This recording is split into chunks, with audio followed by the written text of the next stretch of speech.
mahigpit natin kinukundina ang isang insidenteng naganap noong July 12, 2025 sa Barangay Babang Dupay, Quezon City, kung saan isang tauhan ng PNP ang naaresto dahil sa pananakot, pagtuto at pagpaputok ng baril na kung saan ito ay nag-viral sa social media.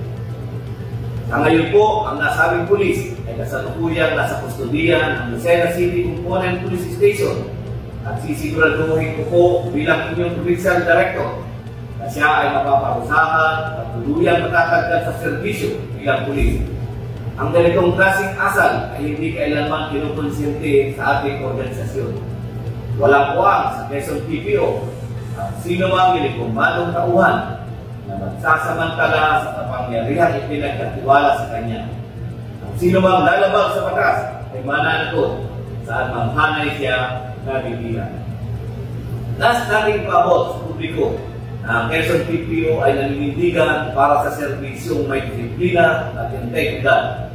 Patuloy tayong maglilinis sa ating halay at titiyakin ang mga natitira ay akong tunay na karapat-dapat sa pagtitiwala ng sambayanan.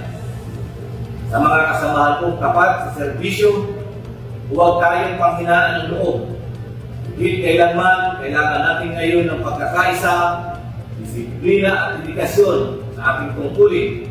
Sama-sama nating patunayan na mas marami pa rin ang matitino, marangal at matatansang pulis sa Quezon PPO.